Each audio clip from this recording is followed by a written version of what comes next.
Bantuan COVID-19 di Purwokerto senilai 1,9 miliar rupiah dikorupsi.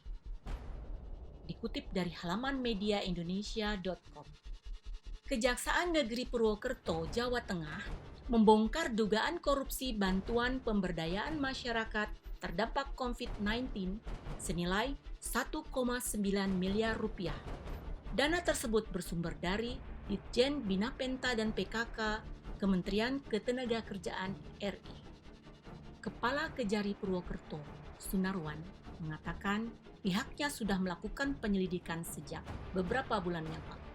Dari hasil pemeriksaan di lapangan, ternyata kelompok yang mengajukan proposal tidak menerima bantuan. Di Banyumas, ada 48 kelompok yang seharusnya menerima masing-masing sebesar 40 juta rupiah, sehingga totalnya 1,92 miliar rupiah, kata Sunarwan dalam jumpa pers Selasa malam 9 Maret 2021.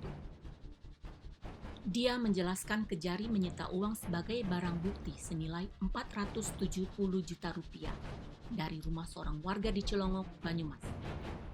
Kejari akan menjerat para tersangka nantinya dengan Undang-Undang Tindak Pidana Korupsi Tipikor. Menurutnya, dengan adanya informasi yang diterima Kejari, pihaknya telah melakukan pemeriksaan kepada ketua kelompok dan 2 orang yang mengorganisasi kelompok-kelompok tersebut. Jumlah ketua kelompok yang sudah diperiksa sebanyak 14 orang. Ada 2 orang lagi yang hingga kini masih diperiksa secara intensif, yakni MT 37 tahun dan AM 26 tahun. Keduanya warga Cilongok, Banyumas. Keduanya masih sebatas saksi karena baru hari ini diperiksa, jelas Sunarwan. Menurut Sunarwan, baik AM dan MT merupakan orang di luar kelompok tetapi menyimpan seluruh buku tabungan dan stempel kelompok. Dari rumah AM itulah kami mengamankan uang 470 juta rupiah, 38 stempel kelompok, 1 unit komputer, dan sejumlah dokumen. Sedangkan dari tas MT, kami juga menyita sejumlah dokumen. Keduanya memiliki peran penting yakni membentuk kelompok sampai menampung seluruh dana bantuan yang telah cair, ungkapnya. Menurut Sunarwan, sebetulnya konsep bantuan jaring pengaman sosial dari Ditjen Bina Penta dan PKK sudah bagus. Rekening dibuatkan oleh pusat setelah kelompok mengajukan proposal bantuan.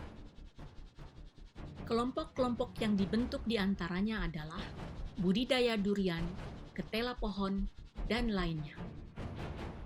Begitu kelompok terbentuk dan mengajukan bantuan dana, seharusnya bantuan tersebut langsung masuk rekening kelompok.